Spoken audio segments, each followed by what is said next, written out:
Você assiste agora Alego News. Em entendimento ao alerta feito pela OMS, Organização Mundial da Saúde, que defende o isolamento social como forma de conter o avanço da pandemia do coronavírus e que aqui no estado de Goiás foi reforçado pelo governo e também por meio de decreto da mesa diretora da Assembleia Legislativa, a nossa Casa de Leis permanece fechada. Até o retorno oficial das atividades, as principais notícias do Parlamento goiano e os desdobramentos da pandemia do novo coronavírus em nosso estado, a Covid-19, você acompanha em nossas edições especiais. A cobertura completa tem sido feita pelos nossos repórteres que de casa realizam entrevistas remotas. Tudo para deixar você bem informado. Aqui em nossos estúdios, estamos em um número bem reduzido. Afinal, a segurança é para todos e ela deve vir em primeiro lugar.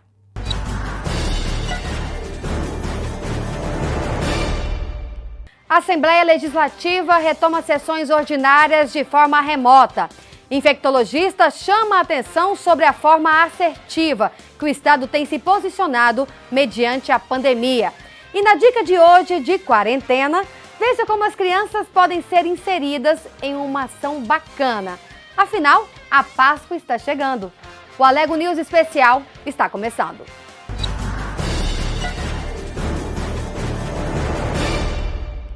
As atividades parlamentares de forma presencial na Assembleia Legislativa continuam suspensas. Mas nesta quarta-feira, os deputados se reuniram de forma remota para mais uma sessão extraordinária.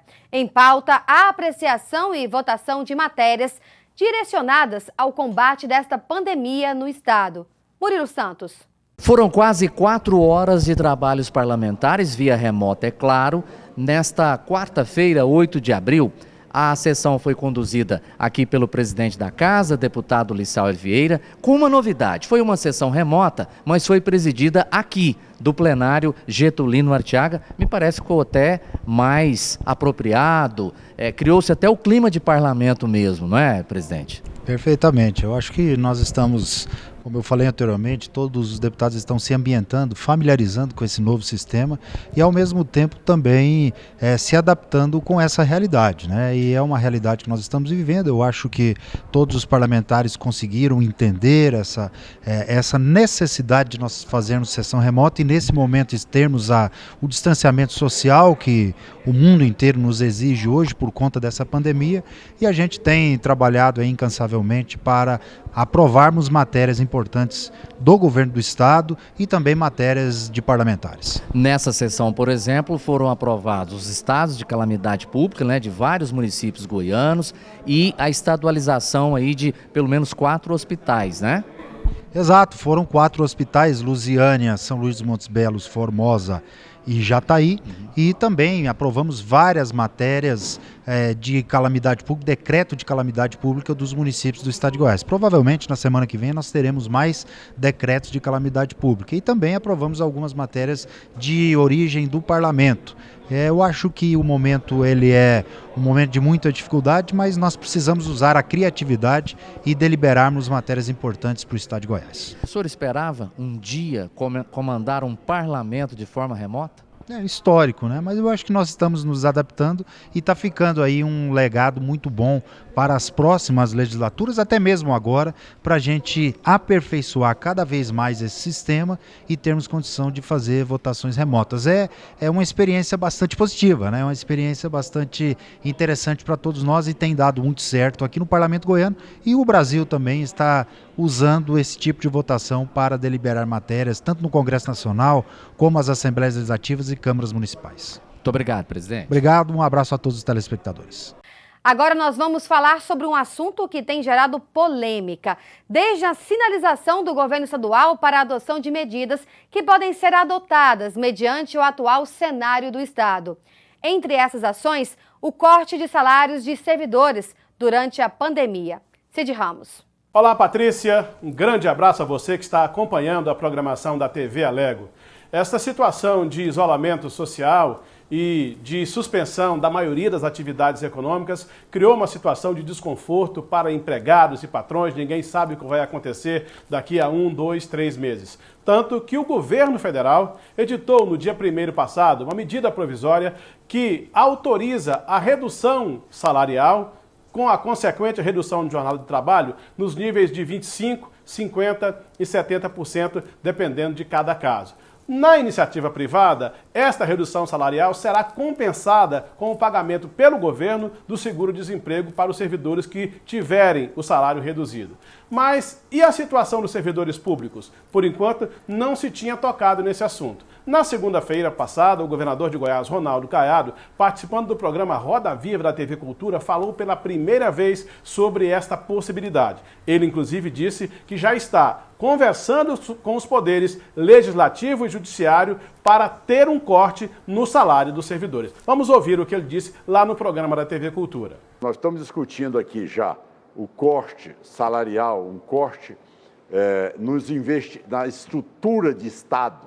Nós estamos já discutindo, já fizemos a primeira reunião, vamos fazer a segunda dia 9, para dizer, olha, o Estado não tem condições de quitar a folha de pagamento, não tem condições de continuar investimento, cada poder vai decidir onde é que ele vai cortar 30% dos seus gastos. Então, é isso que nós já estamos fazendo, em comum acordo com todos. Pois é, como vimos aí, são 30% que o governador pretende cortar em cada um dos poderes para adequar a situação do Estado à situação atual. Como se sabe, haverá déficit sim na arrecadação, haverá queda na arrecadação estadual sem atividade econômica. Mas os deputados estaduais pensam que desta proposta do governador do estado de cortar também salários dos servidores públicos no estado. Eu perguntei isso ao deputado Thales Barreto e ele me respondeu assim o que pensa dessa proposta. Primeiramente, eu sou contra cortar salários de servidores públicos. Eu acho que aí a corda arrebenta no lado mais fraco. O governo do estado e os outros poderes têm vários outros mecanismos de poder diminuir os custos nesse momento de crise que nós estamos vivendo. O estado de Goiás hoje iniciou com várias secretarias, acrescentando vários servidores que não existiam anteriormente. Eu tenho certeza que tinha que começar pelo estado dando exemplo, cortando o número de secretarias, o número de diretorias, superintendências em excesso, que nesse momento também não estão tendo utilidade nenhuma. Eu acho que o estado tinha que dar o exemplo em relação à diminuição de custos, porque na realidade a gente sabe que a máquina está inchada e a gente tem que começar a fazer o dever de casa até agora, se o governo não começou a fazer.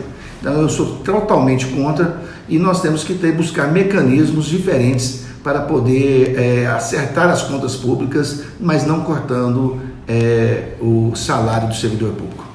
O deputado Thales Barreto também me falou o que pretende fazer se essa medida for tomada pelos poderes aqui em Goiás, de cortar salário dos servidores estaduais. Eu acho que nós temos que tomar as medidas possíveis e cobrar também uma transparência de como está sendo feito, né? E também de que forma eles vão dar a solução daquelas pessoas que vão ter a diminuição do salário e como elas vão ser inseridas em outra atividade financeira. Então, o governo tem que fazer um planejamento muito sério e a gente vai estar na Assembleia fazendo o nosso dever de casa, que é fiscalizando e cobrando do governo atitudes que não deixem esse servidor que está tendo suas perdas ficarem na mão. Eu acho que a nossa ação agora é de fiscalizar, mas em especial, não deixar um projeto desse ser aprovado. Sobre a constitucionalidade dessa proposta, que abrange servidores públicos e também das medidas que já foram adotadas pelo governo federal para os trabalhadores da iniciativa privada, a nossa equipe conversou com um advogado trabalhista. Enquanto esse congelamento do salário de servidores públicos vem sendo discutido no âmbito da iniciativa privada desde 1º de abril, uma medida provisória já autorizou a redução da jornada de trabalho e também a suspensão de contratos. E é sobre isso que eu converso agora com o senhor Leopoldo Siqueira, que é vice-presidente da Comissão de Direito do Trabalho da OAB Goiás. Senhor Leopoldo, primeiro sobre o congelamento dos salários dos servidores públicos, quero que o senhor avalie a constitucionalidade dessa proposta. Bom, sobre o congelamento dos vencimentos dos servidores públicos, eu já encaro isso com bons olhos, principalmente porque nós estamos vivendo um cenário, o cenário econômico está apontando até questões de deflação.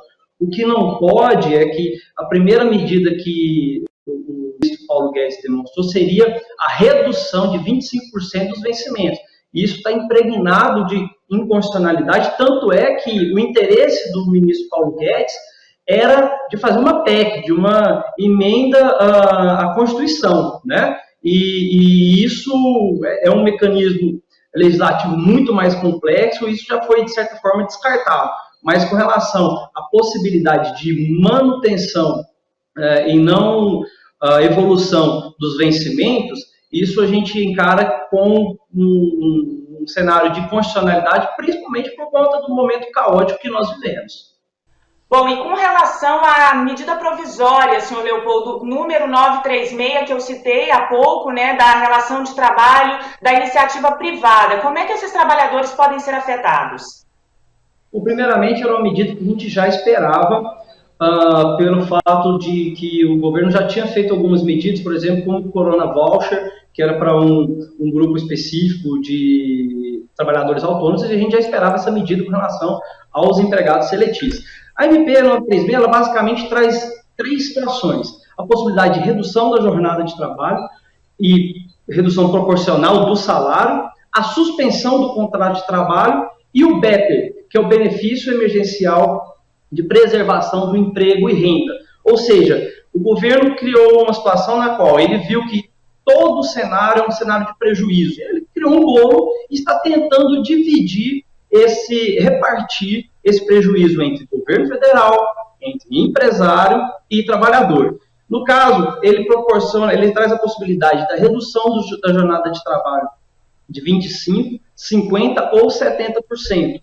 E no caso também, a suspensão total do contrato de trabalho por até 60 dias. Quando o assunto é redução de jornada, esse prazo poderá ser até de 90 dias. E esses mecanismos, essas medidas, poderão ser acumuladas. Ou seja, eu posso, primeiramente, suspender o contrato de trabalho com um colaborador meu pelo prazo de 30 dias, e quando ele retornar, ele pode retornar no regime de redução da jornada de trabalho. São basicamente essas três medidas que a medida provisória 936 proporciona. Uma situação interessante que nós temos que pontuar é que a medida provisória, ela autoriza essa negociação individual no caso do trabalhador que recebe até 3 salários mínimos, ou seja, aquele trabalhador cujo salário é até R$ 3.135, nos termos da MP, não haveria necessidade de intervenção, autorização sindical. Mas, recentemente, nós tivemos uma liminar do STF determinando que, mesmo nessa classe de remuneração, é necessária a comunicação ao sindicato e que o sindicato dê o aval ou invalide esse acordo individual. Mas no prazo de 10 dias. Se no prazo de 10 dias o sindicato não se manifestar, presume-se a aceitação perante esse acordo individual que foi feito entre empregado e empregador. Mas essa trata-se apenas de uma medida liminar e que ainda será objeto de análise colegiada do STF. Sim. Como é que o senhor avalia isso? O senhor acredita que esse pronunciamento, essa decisão do Supremo, ela é positiva? Tanto os sindicatos dos empregados quanto dos empregadores podem ser beneficiados? Bom, a Constituição Federal, ela literalmente determina que redução de jornada e redução de salário necessita de autorização sindical. É lógico que na Constituição Federal também a gente pode buscar outros princípios que talvez iriam amparar essa medida do governo. Mas eu acredito que essa medida liminar não vai seguir em frente. Eu acredito que o STF vai revogar essa liminar do ministro Lewandowski, porque o cenário exige isso. E a forma que a medida provisória fez, que no caso, por exemplo, de uma redução de 50% da jornada de trabalho e, corolário lógico, redução de 50% do salário. Nessa faixa da pessoa que recebe até 3 salários mínimos, vamos supor que, no exemplo, que um trabalhador receba R$2.000 de salário e reduz a jornada para 50%. A empresa pagará R$1.000 e o governo pagará 50% do valor que esse trabalhador teria direito se recebesse o seguro-desemprego. Ou seja, se ele recebe R$2.000, o salário, o seguro-desemprego dele seria de R$1.800. Ele recebendo R$1.000 da empresa e mais 50% de 1.800, que é cerca de aproximadamente R$900, ele teria um prejuízo apenas de R$100 mensais, o que não é um prejuízo robusto e que poderia, de certa forma, deixar de exigir essa formalidade de intervenção sindical. Muito obrigada, senhor Leopoldo. Fica aí o esclarecimento, então, para os nossos telespectadores e você continue acompanhando a programação da TV Alego. No próximo bloco, Bela Vista de Goiás confirma primeiro caso de Covid-19.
Criado em 2006, o Twitter é mais que uma rede social, uma plataforma de informação instantânea. São apenas 140 caracteres, mas por meio de threads, você pode criar uma sequência de postagens e, com fotos e vídeos, publicar um mundo de informações. O Twitter é um gigante porta-voz de empresas, artistas, programas de TV e dos políticos, que têm utilizado a ferramenta cada dia mais para declarações e afirmar posicionamentos para seus seguidores. Você sabia que a TV Alego tem uma conta no Twitter? Nela, você pode acompanhar todas as atividades do Legislativo Estadual e também a nossa programação. Então, siga a gente pelo perfil @TV Alego Oficial.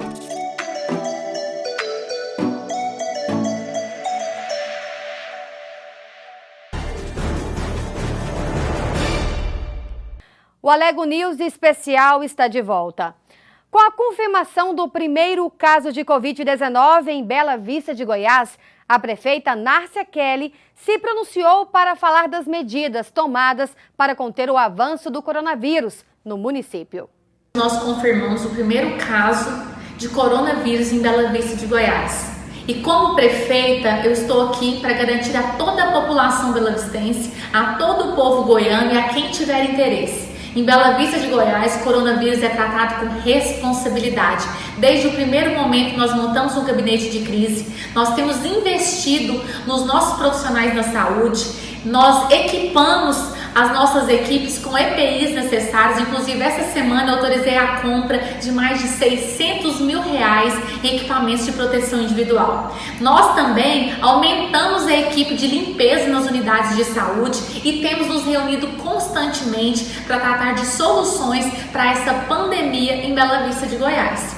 O diretor de Assuntos Institucionais da Alego, Joel Santana, testado positivo para coronavírus, hoje está recuperado e em casa. Em vídeo encaminhado, o diretor faz um relato sobre os 12 dias em que ficou internado em um hospital aqui em Goiânia. Ele também faz um alerta para que fiquem em casa. Estou aqui para contar um pouco do que eu vivi com a doença do Covid-19, o coronavírus.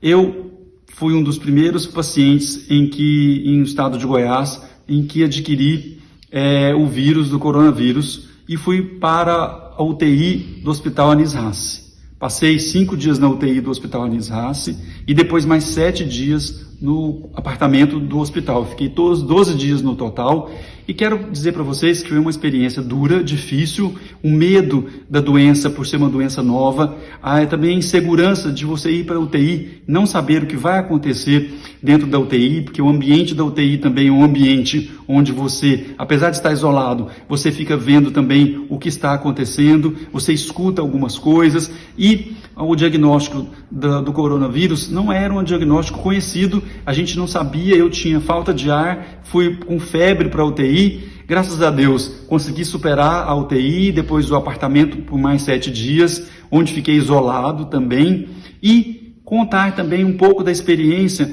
onde foi a recuperação minha, graças a Deus, ao apoio dos amigos também, as orações, ao apoio dos colegas de trabalho, eu tive o privilégio de curar dessa doença. Quero dizer aqui que após a contaminação do coronavírus, do Covid-19, eu quero agradecer aqui todos os amigos, os colegas de trabalho, a equipe médica do Hospital Anis Rassi, muito competente, doutora Cristiane Cobal, doutor Fernando Carneiro, doutor Elvio. Quero agradecer a todos do Hospital Anis Rassi, que eu fui muito bem tratado e, graças a Deus, fui curado, graças a Deus também com o apoio dos amigos, dos colegas, eu pude sair do hospital, ficar esses 10 dias de repouso em casa, mais os 12 dias que eu estive internado e poder estar aqui agora para contar para vocês aqui um pouquinho dessa experiência e dizer que respeitem as autoridades médicas, escutem as autoridades médicas, fiquem em casa, façam a quarentena, que é importante, e preservem também os mais velhos.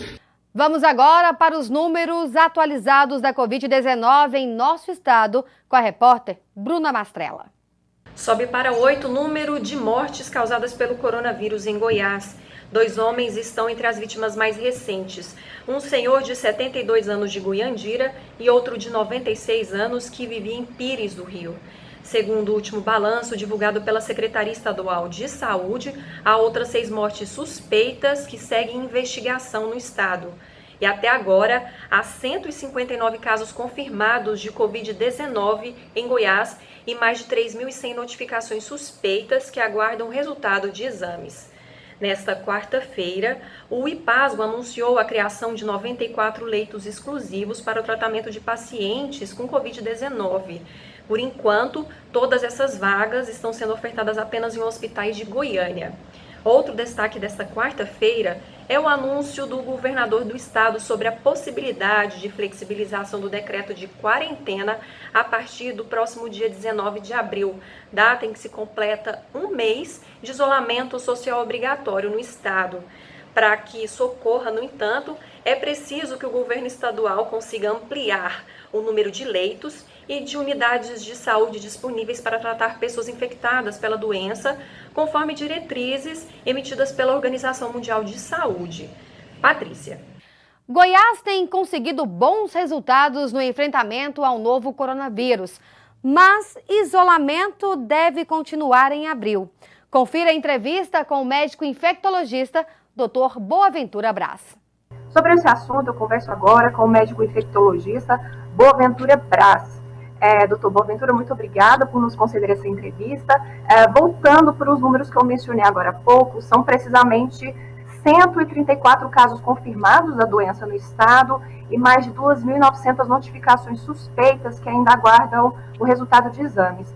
Esse cenário atual, na sua avaliação, está dentro do esperado ou inspira muita preocupação ainda? Esse cenário é um cenário que ele está subnotificado porque nós não estamos fazendo teste rápido e, consequentemente, nós não temos a dimensão total do problema. A gente pode supor, podemos criar um cenário baseado no que nós temos de pessoas sintomáticas e notificadas até o momento e podemos atribuir aí um valor dos assintomáticos que normalmente corresponde 7 vezes mais o número de pessoas que já estão notificadas quando a gente não está fazendo teste rápido. Nesse cenário, o estado de Goiás, do ponto de vista numérico, está satisfatório, dado a realidade que nós já estamos na primeira quinzena de abril e provavelmente nós estaremos atingindo no Brasil o topo dessa crise no final de abril para a primeira quinzena de maio.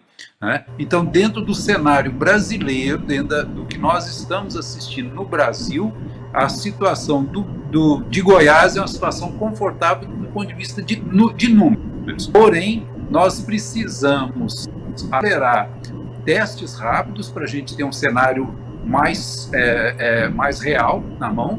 E segundo, nós precisamos urgentemente correr atrás de uma melhor estruturação dos serviços que estão atendendo aos pacientes, né? Nós temos o hospital de campanha, que já está bem estruturado, mas tem outros serviços que precisam urgentemente estar prontos para começar o atendimento, como é o caso do Hospital das Clínicas, né, da UFG, como é o caso do próprio HDT, que tem 32 leitos de isolamentos, mas que não estão equipados, né? E trabalhar no sentido de ter maior volume de material de equipamentos de proteção aos profissionais da saúde e, dessa forma, tentar trabalhar um cenário mais favorável ao desenvolvimento dessa situação que nós estamos vivendo. Certo. O senhor mencionou a questão dos testes rápidos. Inclusive, a Secretaria Estadual de Saúde mencionou no início dessa semana a chegada de mais de 13.700 testes rápidos, né, para a detecção de coronavírus. Mas ainda está aguardando uma nota técnica do Ministério da Saúde para saber qual vai ser o público-alvo a ser submetido a esses exames. Na sua opinião, doutor, quais seriam os grupos populacionais que deveriam ser priorizados na realização desses testes? Bem, se a gente tem um volume de teste rápido pequeno, a gente tem que dar prioridade, sem dúvida nenhuma, para os profissionais de saúde. Agora, na medida que aumenta esse volume de testes rápidos, nós devemos estender a população em geral. Tá? Quanto mais pessoas testadas, melhor nós teremos o cenário, podemos isolar essas pessoas que derem teste rápido positivo, né? Fazer o que a Coreia do Sul fez, e é o melhor exemplo de uma boa conduta governamental, ou seja, testou massificadamente as pessoas, isolou essas pessoas, e hoje nós temos a Coreia, quando começou essa epidemia, ela era o segundo lugar geral de número de casos, estava perdendo para a China. Hoje ela é a 16ª, ou seja, o volume de casos foi bem mitigado, ou seja, praticamente não ultrapassou a 12 mil casos. O número de mortes talvez seja o mais baixo de todos os países terem visto o volume de pessoas contaminadas, né? Então, a conduta da Coreia do Sul, na verdade, deveria ser um exemplo a seguir para todos os países. Todos os países que não fizeram o que a Coreia do Sul está fazendo, pagou mais cedo ou mais tarde, está pagando por isso. Vide Estados Unidos, vide Espanha, vide Itália. O Japão, que estava achando que não ia ter que tomar condutas mais restritivas, agora vai ter que tomar condutas restritivas de isolamento social, e está tomando essas medidas dessa semana, e teve a oportunidade de fazer isso melhor há tempos atrás e não fez, infelizmente. Certo, bom. Muitos estatísticos e profissionais da saúde têm criticado o chamado isolamento vertical, né, no qual apenas alguns grupos vulneráveis deveriam permanecer isolados. Esses profissionais também argumentam que não há muita fundamentação científica sobre essa estratégia. Qual o seu posicionamento sobre esse assunto, tendo em vista a pressão de diversos segmentos sociais para a flexibilização, né, da quarentena? Olha, a minha maneira de enxergar isso aí é basicamente o seguinte: quanto mais você puder testar os pacientes, melhor, sem dúvida nenhuma, e consequentemente isso vai levar ao isolamento dessas pessoas. Num primeiro momento, é a associação de isolamento social, isolamento restritivo total para as pessoas de grupo de risco, né? E nesse primeiro momento, nesse momento que nós estamos vivendo, temos que sim evitar aglomerações o máximo possível. Até final de abril nós precisamos evitar aglomerações em todos os campos, seja escolar, seja nas casas noturnas, seja em bares e restaurantes, evitar aglomerações até na feira de mercadorias, de produtos de verduras, estabelecer normas que têm que ser seguidas rigorosamente nesses aspectos, para que a gente possa realmente ter um impacto menor na população sobre esse vírus, né? Então, acho que é isso que importa. Na edição de amanhã, você confere a segunda parte desta entrevista. A gente agora vai para um rápido intervalo. Voltamos em instantes.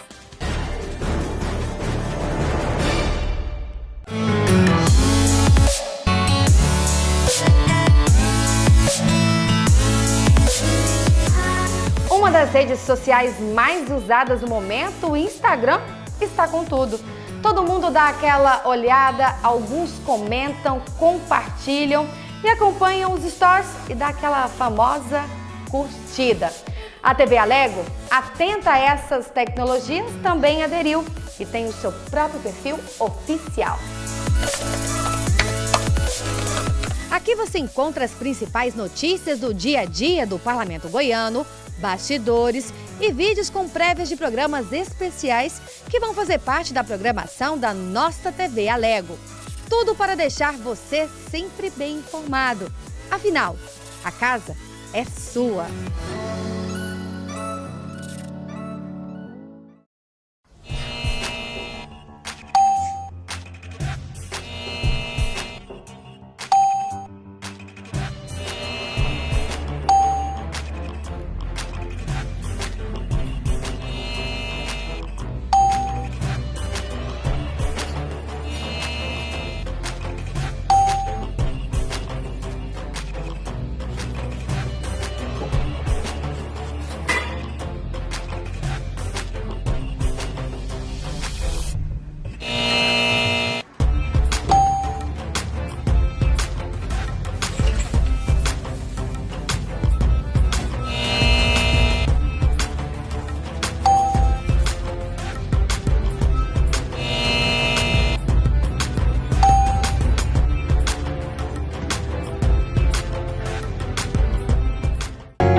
De volta ao Alego News Especial. Para evitar aglomerações, muitas igrejas têm realizado cultos online. Essa medida de segurança contra a disseminação do coronavírus é o assunto que o repórter Elias Júnior traz agora pra gente. Olá, Patrícia e todos ligados na TV Alego. Muito obrigado pela audiência, a você em casa. Você que está na quarentena, eu também estou em casa agora e quero falar sobre os evangélicos. Milhares de evangélicos em todo o estado de Goiás não têm frequentado os cultos presenciais. Muitas igrejas estão realizando cultos online. E para falar sobre esse assunto, recebo aqui na TV Alego o presidente da Convenção Estadual das Assembleias de Deus, Ministério Madureira, Bispo Oídes José do Carmo. Ele fala a respeito da cooperação da Igreja Assembleia de Deus Madureira em Goiás em relação ao Covid-19. Bem, eu sou o Bispo Oídes José do Carmo, que presido a Convenção da Assembleia de Deus do Estado de Goiás, Ministério de Madureira, e presido o campo da Assembleia de Deus em Campinas. Eu venho dizer o seguinte, que nessa batalha, nessa luta contra o coronavírus, desde o primeiro momento, a nossa igreja, ela somou no esforço do governo para impedir que houvesse uma propagação de forma desordenada desse vírus. Nós atendemos o chamamento do decreto do governador, das autoridades sanitárias e resolvemos suspender, desde o dia 15 de março, toda a atividade na igreja, não se realizando mais cultos presenciais, apenas de forma online.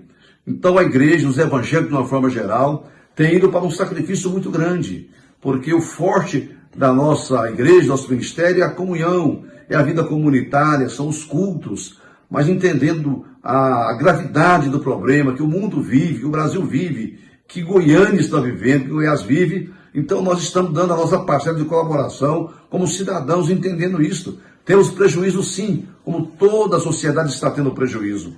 Mas eu creio que há um ganho em termos de preservar vidas, não é? E não estar aí saturando os hospitais com tantos enfermos. Temos orado pelo país, pelo presidente da República, pelo governador do Estado, pelas autoridades, para que eles tenham discernimento, luz, para conduzir esse processo todo aí, e no final o Brasil não ser tão atingido e os prejuízos serem tantos, né? É a nossa participação. A igreja, ela existe, ela tem o temor de Deus, a nossa Constituição, além da nacional, é a Bíblia, mas somos cidadãos dessa terra, estamos prontos para dar a nossa contribuição.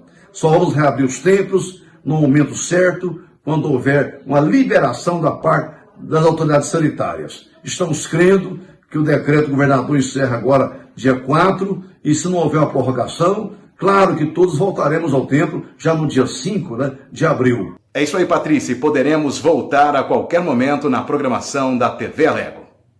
As celebrações das missas também tiveram adaptações necessárias em tempo de pandemia, mas que não fazem a fé e a oração perderem força, especialmente durante a Semana Santa. Lia Rodrigues. Olá. E em meio a esse cenário aí de isolamento devido à pandemia de coronavírus, muitas áreas foram afetadas, inclusive os templos religiosos que tiveram aí que fechar as portas pois o momento requer a não aglomeração de pessoas. E hoje nós recebemos via online o padre Warley Reis, ele que é administrador paroquial da paróquia Santa Genoveva. Seja muito bem-vindo à TV Alego, padre. Padre, eu gostaria de saber como a igreja está lidando com esse momento, pois sem missas, sem casamentos, sem batizados, como vocês estão lidando com tudo isso? Existe uma modalidade comum, mas talvez não tão usual, que é a missa sem o povo. E a igreja permite que nós façamos e até nos pede que celebremos, nós os padres, celebremos a Santa Missa, mesmo sem a presença física dos fiéis.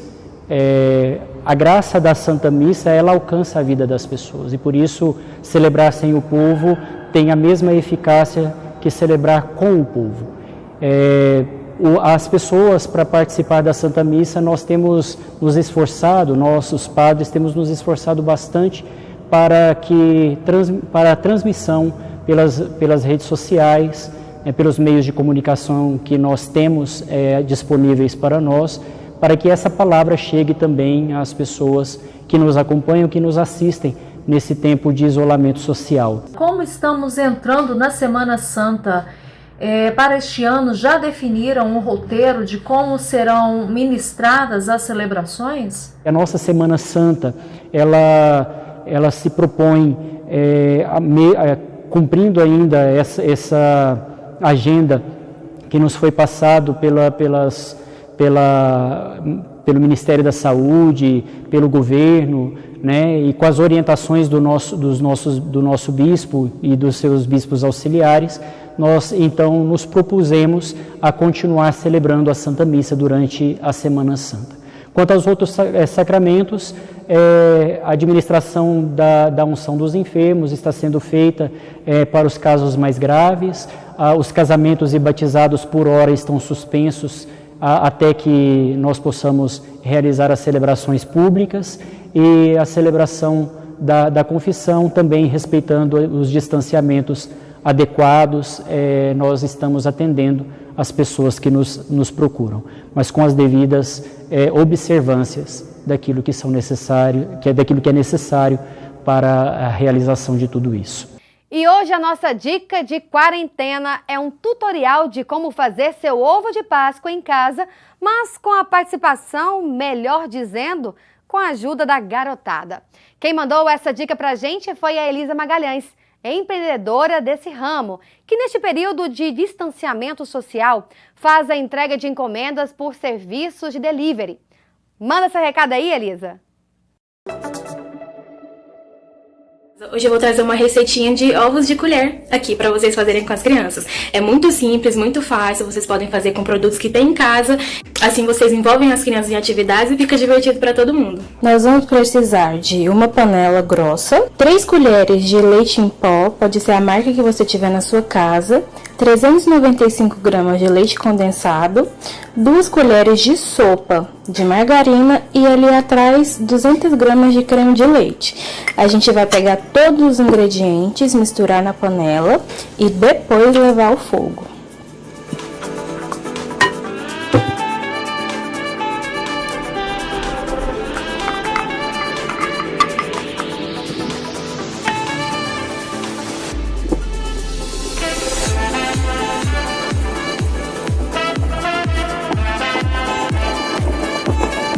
Nós vamos precisar de uma forminha para ovo de Páscoa. Eu tô usando de 50 gramas. Essa daqui é aquela forminha que tem 3 partes. Tem uma de silicone. E aqui, eu não sei se dá pra ver, mas ela tem uma marquinha até onde você vai precisar colocar o chocolate. Eu vou fazer com chocolate branco, 200 gramas de chocolate branco derretido. E aqui 200 gramas de chocolate meio amargo derretido. Eu tô usando cobertura para não precisar fazer a temperagem.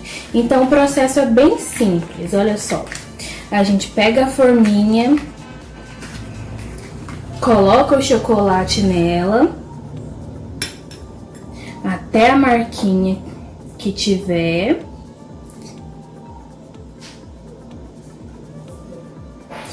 E no outro, a gente faz a mesma coisa, coloca chocolate até a marquinha que tem. Vou mostrar pra vocês como que fica. Aí você vem com essa forminha, essa parte de silicone.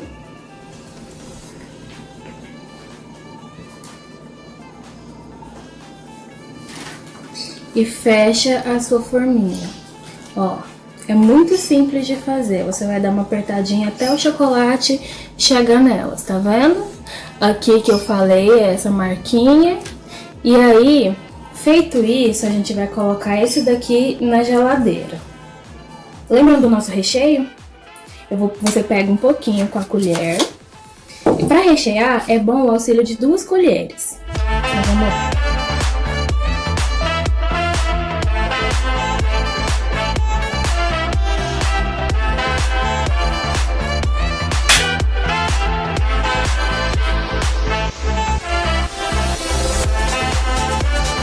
Não precisa ficar certinho, não precisa ficar bonitinho, porque nós vamos vir com granulado.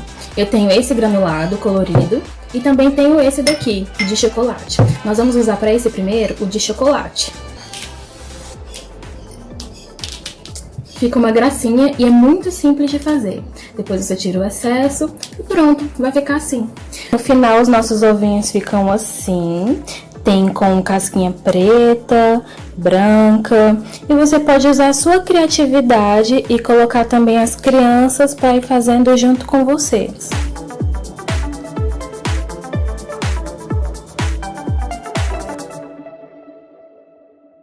Já que o próximo domingo é Páscoa, tá aí uma boa dica. Bora fazer algo diferente, como mesmo falou Elisa, fazer deste momento algo bem especial. Afinal, mesmo diante de momentos de crise, a gente não pode deixar de confraternizar, mesmo que este ano seja de uma forma diferente. E aqui eu deixo o nosso agradecimento para Elisa. Obrigada pela receita. O Alego News especial de hoje fica por aqui. Continue com a nossa programação e acompanhe as atividades do Legislativo Goiano aqui no canal 61.2 e canal 8 da NET. Até a próxima edição.